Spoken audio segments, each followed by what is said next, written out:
Quando eu era menina, eu tenho 74 anos, não existia absorvente higiênico. Minha mãe usava toalhinhas. Eu lembro dela lavando as toalhinhas. Você sabe que quando o profeta Isaías fala contra a idolatria, Isaías 30, 22, ele fala que nem o ouro, nem a prata, que estão sobre as imagens de escultura, os ídolos devem ser aproveitados. Ele fala que deve ser lançado como coisa imunda e dizemos, fora daqui. A tradução do hebraico desse pedaço da Bíblia que fala que tem que lançar o ídolo fora como coisa imunda e dizer fora daqui, é o mesmo que fala do trapinho da menstruação. É o pano imundo da menstruação. Então, essa mulher fazia 12 anos que era imunda aos olhos dos homens. E estava escrito que quem tocasse numa pessoa imunda ficava imunda até a tarde. Eu creio que essa mulher não tinha abraço de filhos, abraço de mãe, abraço de irmão, abraço de marido. Ninguém tocava nela. Ela devia dormir numa caminha, num quarto separado. Essa mulher estava anêmica com toda certeza. E essa mulher estava completamente desanimada. Porque 12 anos de médico em médico, de médico em médico, de médico em médico, gastando tudo que tem e sem ter resultado. A medicina é uma dádiva de Deus, queridas. É o demônio que vem para matar, roubar e destruir. A medicina vem para curar. Quando ficamos doentes, corremos para o médico, sim, por que não? E quantos de nós têm resultado? Cirurgias, remédios.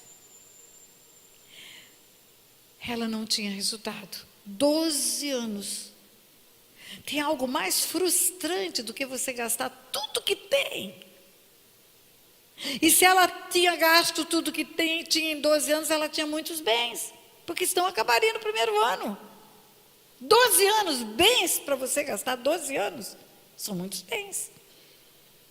Nada resultou.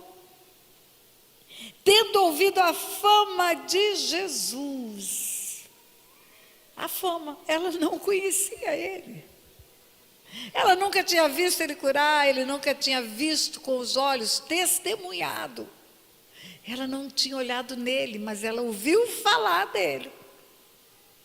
Tendo ouvido a fama dele, esse homem vem andando por aí. Ele diz que é o Filho de Deus. Ele faz paralítico andar, ele faz cego ver, ele faz surdo ouvir. Ele anda sobre as águas. Ele gritou e a tempestade ficou quieta. Então, esse homem pode ter poder para me curar. Tendo ouvido a fama de Jesus vindo por trás dele, por entre a multidão, tocou-lhe a veste. Por que por trás? Por que por trás? Por que não olhar nos olhos? Por que não aproveitar para ver? Mandar um abraço, um beijo, um cheiro para ele, porque ela não queria ser identificada. Ela não queria ser identificada por ninguém naquela multidão. As pessoas daquela multidão que conheciam aquela mulher e que sabia que ela era uma doente imunda, iam ficar muito injuriados delas estar ali no meio deles, porque na multidão todo mundo se espreme, todo mundo se encosta. E como que ela vai encostar em mim? Eu vou ficar imundo também, porque quem encosta no imundo fica imundo até a tarde, assim dizia a lei. Então ela vem escondida, certamente um lenço na cabeça, sobre o rosto. Vem por trás de Jesus e toca as suas vestes. E ela diz, se eu apenas lhe tocar as vestes, eu ficarei curada. Ela enfrentou o absurdo da multidão, a vergonha de poder ser descoberta, o risco de ser envergonhada publicamente, para tocar nas vestes de Jesus. E logo se lhe estancou a hemorragia, sentiu no corpo estar curada do seu flagelo. Jesus, reconhecendo imediatamente, na hora que ela tocou, imediatamente na hora que tocou, que dele saíra poder, diga poder. Tem tradução que diz virtude, mas é poder mesmo. Que dele saíra poder, virando-se no meio da multidão, perguntou, quem me tocou nas vestes? Porque tocou por trás. E saiu o poder por alguém que me tocou por trás.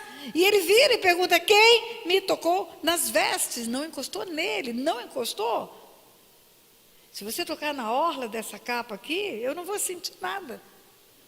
Mas eu não vou sentir no mundo natural. Jesus não está falando de coisas naturais. Ele está falando de uma manifestação espiritual, de um poder que responde a uma fé. A fé aciona o poder. Imagine as luzes aqui apagadas, tudo escuro, mas tem uma força que está aqui, ninguém vê, chama energia elétrica. E quando chegam as primeiras pessoas que vai haver um evento, elas primeiro acendem as luzes do teto, das paredes, depois o povo que vai mexer com o som vem aqui, liga os aparelhos, mesa de som, finalmente os cantores, os levitas ligam os microfones. Eu quero dizer que cada um faz alguma coisa para acionar o poder que tem, que é a energia elétrica, a força. O poder está aí para curar, mas é preciso tocar nele, acioná-lo. Pela fé, tocar nele. É pela fé. Jesus, reconhecendo imediatamente que dele saíra poder, virando-se no meio da multidão, perguntou: quem me tocou nas vestes? Responderam os discípulos: vês que a multidão te aperta e diz quem me tocou? Essa resposta é assim: todo mundo te encosta. Todo mundo encosta em você nesse aperto, nesse rompimento de multidão, e você pergunta: quem me tocou? Ele, porém, olhava ao redor para ver quem fizera isso. Porque não é um toque qualquer. Não. Às vezes você vai rodear pregadores líderes, quer uma foto, quer uma selfie, quer um abraço, quer uma chegada. Todo mundo vem, todo mundo vem, todo mundo vem, todo mundo vem. Mas tem uma pessoa que vem de um jeito especial e você nem sabe. Ela vem com uma fé especial. Ela vem com a fé, ela fala: pastora, só libera uma palavra para mim. Eu nem sei o que se passa com ela. Ela não conta a história dela, eu não sei nada. E a palavra que eu libero é: Deus, responda a petição que fizeste. Só isso. Que Deus responda a petição que fizeste. Aonde que eu aprendi isso? Na Bíblia. Ana queria um filho, Ana era estéril. Ana chorava por um filho, ano após ano, ano após ano, ano após ano, ano após ano. Um dia ela foi ao altar, chorou, se derramou diante de Deus. O sacerdote pensou que ela estava embriagada. Não, Senhor, eu não bebo vinho nem bebida forte, não sou mulher atribulada de espírito, alma angustiada. É pelo excesso da minha aflição que estou chorando até agora. Eu tenho pedido um filho para o Senhor. O sacerdote falou: o Senhor te responde a petição que fizeste. O sacerdote não orou por ela, não impôs as mãos na barriga de Ana, não. Ele disse: que Deus te responda a petição que fizeste. Sabe o que significa isso? Significa concordar. Quando dois concordam na terra, tem concordância no céu. Quando dois ligam na terra, liga no céu. Aprenda, mulher, ora com a outra. Por isso que tem tido resultado esse ministério, pastora Fátima. É porque vocês oram umas com as outras. Vocês concordam umas com as outras. Oram umas pelas outras. Por isso que tem resultado. Você não está sozinha clamando. É um princípio espiritual, é uma lei espiritual. Quando dois concordam na terra, concordância no céu. Então a mulher, atemorizada, tremendo, cônscia do que nela se operara, veio, prostou-se diante dele, declarou: é verdade. E ele disse: filha, a tua fé te salvou, vai em paz e fica livre desse mal. A tua fé, junto com o poder que saiu de mim por causa da tua fé, fez a tua cura. Querido, sem fé é impossível agradar a Deus. A Bíblia diz que quem chega a Ele tem que crer que Ele existe. E que Ele é galardoador daqueles que o buscam. Ele responde. Não adianta você fazer orações e súplicas sem fé. Essa mulher não fez nada de oração, ela só tocou nele. Mas ela tinha fé suficiente para que o poder de curar que há nele chegasse até ela. É essa fé que você precisa, mulher. É essa fé que move montanhas. Quando Jesus passou e amaldiçoou a figueira, e a figueira secou, no dia seguinte, quando voltam, o discípulo Pedro fala: Senhor, a figueira que o Senhor amaldiçoou secou. E ele disse para Pedro: olha, se você tiver fé como um grão de mostarda, e disser para esse monte, lance no mar, ele vai sair daqui, vai se lançar. E depois Jesus diz algo: se você tiver fé e disser, assim será como se disse. Você precisa dizer, e dizer com fé. Você precisa profetizar, falar. Essa mulher, se eu apenas tocar as vestes, eu ficarei curada. Ela falou isso. Ela profetizou esse toque como um resultado de fé. Se eu apenas tocar, eu tenho fé para isso. Tinha multidões, mas essa mulher no meio da multidão tinha uma fé sobrenatural. Era além do normal, além do natural. E é justamente quando temos essa fé sobrenatural, além do normal, que nós podemos ver e fazer coisas incríveis ao nosso redor. Porque o normal, o médico faz. O natural, o médico teria feito. 12 anos pagando o médico para ser curada. Diga, não era natural. Era Joe. Era sobrenatural, era do outro mundo. Era de outro mundo. Pronto, a mulher foi curada. Espera aí, mas tem um assunto aí não resolvido. A filha de Jairo, sim ou não? Sim. Jairo devia estar, meu Deus, esse homem está enganchando. Esse homem está enganchando nessa multidão. Esse homem parou aí para querer saber quem que tocou na roupa dele. Minha filha está morrendo. Só faltou falar: vamos lá, Jesus, vamos lá. Falava ele ainda com aquela mulher, falava ele ainda, quando chegaram alguns da casa do chefe da sinagoga, a quem disseram: tua filha já morreu. Por que ainda incomodas o mestre? Vamos para casa, a menina está morta. Não adianta mais. A menina já morreu. A menina já morreu. Por que ainda incomodas o mestre? Mas Jesus, sem acudir a tais palavras, disse ao chefe da sinagoga, disse ao pai da menina, não disse para os outros, não disse para os mensageiros da tragédia, não disse para os incrédulos, disse para o pai da menina que foi buscá-lo, porque tinha fé que ele curaria a menina. O pai da menina que foi buscá-lo, e quando foi buscá-lo, disse: minha filhinha está à morte, vem, impõe as mãos sobre ela, para que seja salva e viverá. O homem que foi buscá-lo, com fé, para ele salvar a menina. É só com esse homem que ele fala. Ele não fala com os mensageiros que vieram dizer: não adianta mais. Ele não fala com aqueles que vêm para tirar a sua fé. Não adianta. Pode preparar, porque vai morrer, não tem mais jeito. Ora, entrega ele para Jesus, não tem mais jeito não. Larga a mão dele. Deixa ele ir para o justa causa, para o inferno. Não ora mais por ele não. Não guerreia mais por ele. Está perdido, não tem mais jeito. Talvez a mulher do endemoniado gadareno tivesse ouvido de muita gente: desiste desse homem. Como é que você fica esperando um homem que tem 2.000 demônios?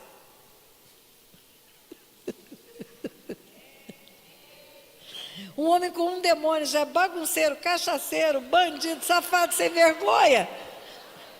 Imagina um homem com 2.000 demônios. Quantas vezes aquela mulher de 7 escutou a família inteira falar: mulher, larga dele, vai ter um sem demônio aí para você. Mas Jesus, sem acudir a tais palavras, disse ao chefe da sinagoga: não temas, crê somente. Contudo, escute bem, contudo, não permitiu que alguém o acompanhasse, senão Pedro, Tiago e João, os irmãos Pedro, Tiago e João. Por que Jesus não quis que os outros fossem? Tem uma multidão seguindo Jesus, tem todo mundo interessado em ver milagre, tem todo mundo interessado em ver mais uma. Tem gente da família da menina também, tem os que vieram falar da casa do homem que a menina está morrendo. Olha, não adianta mais, tua filha morreu.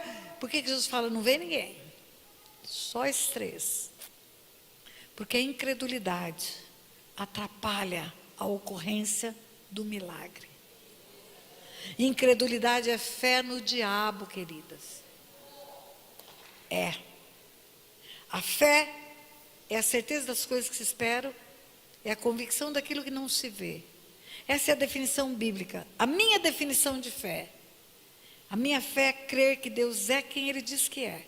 E que Ele fará o que Ele diz que fará. E se eu não tenho fé para crer que Deus é quem diz que é. E que Ele fará o que diz que fará.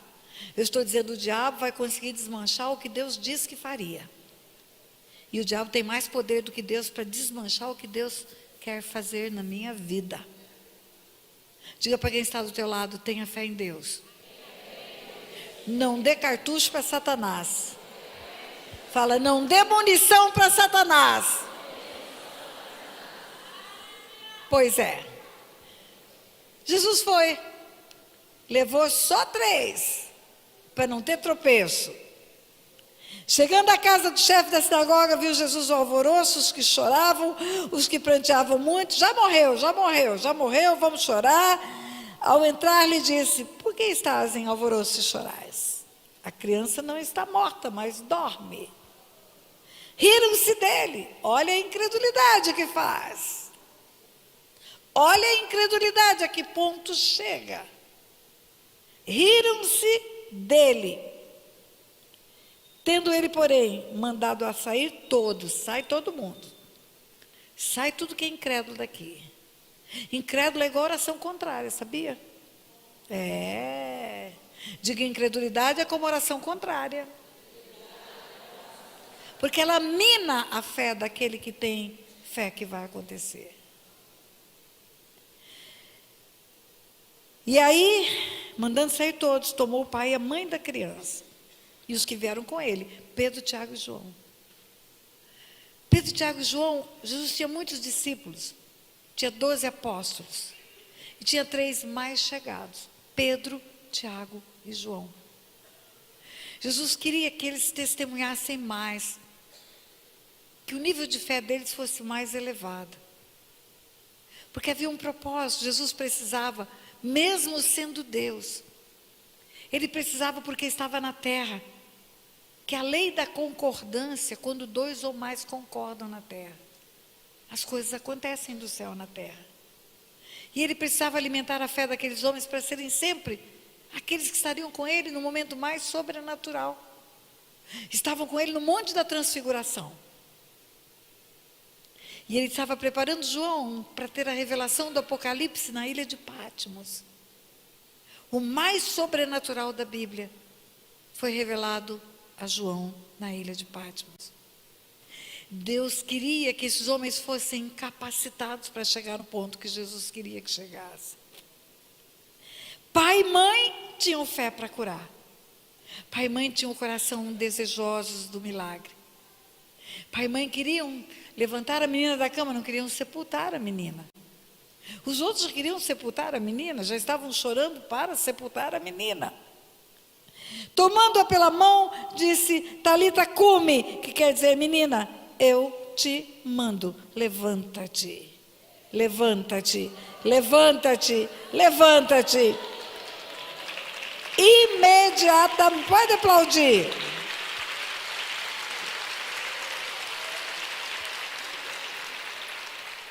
Imediatamente a menina se levantou e se pôs a andar. Pois tinha 12 anos, então ficaram todos sobremaneira admirados. Mas Jesus ordenou-lhes expressamente que ninguém o soubesse. E mandou que dessem de comer a menina. E eu quero compartilhar com vocês o que Deus falou comigo hoje de manhã, ao meditar nesse texto. Nós não podemos esquecer, queridas, mesmo vivendo uma vida natural, casa, marido, filhos, envelhecimento do corpo, nós não podemos esquecer quem é o nosso Deus. Você viu aqui no único texto da Bíblia, Jesus com um poder sobre as trevas tão absoluto, que 2.000 demônios se ajoelham diante dele. Com poder sobre as trevas, mesmo antes da ressurreição, quando estava andando na terra em carne. com um poder tão grande que por uma ordem dele, um território inteiro fica limpo de demônios. Um poder sobrenatural contra espíritos imundos.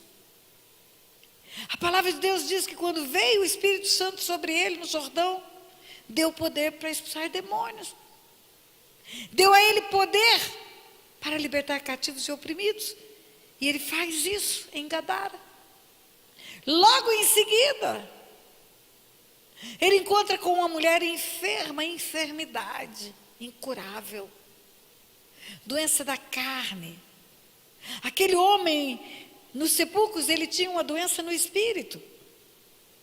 Ele tinha um espírito tomado por demônios. Ele tinha um espírito infestado de demônios. Aquele homem era motivo de vergonha para a família, para ele, para a cidade. Nem podia vestir-se, vivia cortado no meio dos túmulos, dos sepulcros. Espíritos de morte procuram cemitérios. Por isso que o povo vai fazer despacho no cemitério. Aquela mulher não tinha demônios, aquela mulher tinha enfermidade. Ela não tinha demônios, só que a aflição dela por aquela enfermidade era tão terrível quanto se ela tivesse um demônio. Porque aquela mulher tinha humilhação, tinha carências. Se você não tem convívio com família, não tem acolhimento, você se sente rejeitada. E a rejeição marca o coração de uma pessoa. A rejeição causa dores. Uma rejeição pode causar mais dores do que uma enfermidade física. Ela tinha uma enfermidade da alma também. Porque a frustração adoece a alma de uma pessoa. Você tem expectativa, não atinge, tem expectativa, não atinge, tem expectativa, não atinge. A própria Ana é um exemplo disso. Ana queria ter filhos, não tinha. Ana não engravidava, o seu marido arrumou uma mulher parideira. Chamava Penina. Leia lá 1 Samuel, capítulo 1. Penina tinha filhos, Ana não tinha. Penina tinha filhos, Ana não tinha. E Eucana tem um triângulo amoroso. Tem a esposa que ele ama, mas que não tem filho. E tem a outra que ele não ama, mas que é uma barriga que vai gerando filhos. E todo mundo na mesma casa. E a Bíblia fala que ano após ano, ano após ano, ano após ano. Ana entrava na tenda da congregação uma vez por ano para celebrar o Senhor. Uma vez por ano. Você sabe o que é celebrar uma vez por ano? Uma vez por ano tem um chá com Deus de festa, de celebração, de aniversário. Uma vez por ano, Fátima fica feliz, programa, Vanderlei fica feliz, os pastores amados, as mulheres que estão junto, e me telefonam e faz planos e faz projetos. Uma vez por ano só. Iam à tenda da congregação para adorar. E sabe o que acontecia? Ana chorava e não comia, chorava e não comia, chorava e não comia. Por quê? Porque ela tinha um marido que não tinha a menor percepção do que acontecia com ela. Ela tinha uma frustração familiar de não ter filhos, de ver a rival. A Bíblia chama a Penina de rival, é esse o nome que está escrito lá. E o marido achava que dar comida ia alegrar o coração dela. Sabe aquele marido que fala assim: não sei por que você está reclamando. Você tem casa, tem comida, tem carro, tem cartão de crédito, tem um anel bonito no dedo. Está reclamando do quê? Ana chorava e não comia. E sabe o que ele falava para ela quando ela chorava e não comia? Vai assistir lá, vai ver lá. Porque choras, porque estás tão triste. Eu não sou melhor do que 10 filhos. Ou seja, eu não sou o bonzão. Então a gente pode pensar que Ana tinha 10, que Penina tinha 10 filhos. Porque se ele fala para Ana, porque choras, porque estás tão triste, porque não comes. Eu não sou melhor do que 10 filhos. Então Penina tinha 10 filhos e Ana nenhum. Espera aí. Quantos anos demora para uma mulher ter 10 filhos? quantos anos? Hã? Mais de... Queridos, uns 20 anos. Pelo menos uns 20 anos. Porque tem mulher que não engravida enquanto está amamentando. Então aquela mulher estava humilhada há 20 anos. E aquele homem fala, por que choras? Que marido banana era aquele? Eucano banana. Ana vai voltar a chorar. Depois de 20 anos, Ana vai voltar a chorar. E o sacerdote pergunta se ela está embriagada. E que sacerdote é aquele também? Que nunca viu o drama familiar para acudir aquela mulher. Mas eu não quero falar de Ana, eu quero falar de frustração. Quando o sacerdote fala para ela, por que choras? Porque estás tão triste. Tomou vinho, bebida forte? Está embriagada? Não, Senhor meu. Eu sou mulher atribulada de espírito. Alma angustiada, excesso de aflição. Tudo isso ela fala que tinha. Atribulação de espírito, alma angustiada, aflição excessiva, dores do coração. A esterilidade era uma doença física, mas a alma estava mais doente do que o ventre. Eu acho que essa mulher do fluxo de sangue também era assim. O sangue era só a parte física, mas a alma dessa mulher devia ser rota, frangalhos, porque ninguém abraçava uma mulher que sangrava um ano inteiro, agora 12 anos. Quando Jesus fez questão que ela se manifestasse publicamente, quando ele fez questão de mostrar para todo mundo que ela estava curada, ele não queria só que ela ficasse livre do fluxo de sangue. Ele queria que ela fosse vista por uma multidão, e multidão é fofoqueira, vai sair contando um para o outro, e outro para o outro, e outro para o outro. Mesmo sem ter rede social, mas tem língua. Ele queria que toda aquela cidade, toda aquela região, e até eu e você no dia de hoje soubesse que aquela mulher não era mais uma coitadinha, humilhada, envergonhada, imunda. Ele queria dar publicidade para a vitória daquela mulher. Jesus, de uma vez só, curou o corpo, curou a alma daquela mulher. Certamente o povo falava, cadê a mulher curada? Cadê a mulher curada? E depois ele vai para a casa de Jairo.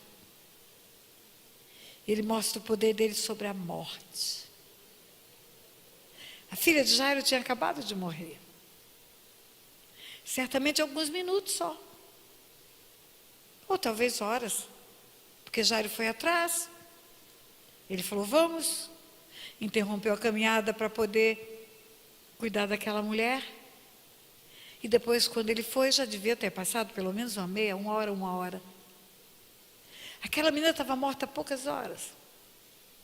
Ele não deixou ninguém entrar, a não ser os pais, Pedro, Tiago e João. Tiago e João.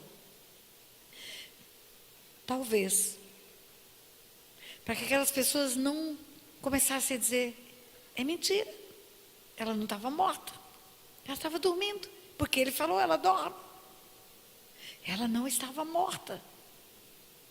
E algumas pessoas daquela cidade, talvez pela incredulidade, por não haver presenciado o milagre,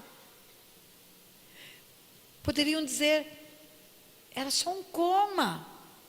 A menina estava em coma, ou estava num pré-coma. É uma doença que a pessoa parece que morre, mas não morre. Mas para que ele mostrasse o poder sobre a morte, ele ressuscitou um menino, filho de uma viúva, que estava indo já para ser enterrado no cemitério. E ninguém enterrava ninguém na mesma hora que morre. Tem que esperar a família chegar, despedir, chorar junto. Pelo menos 2 dias. Passa bálsamo, dá para ficar uns 3 dias.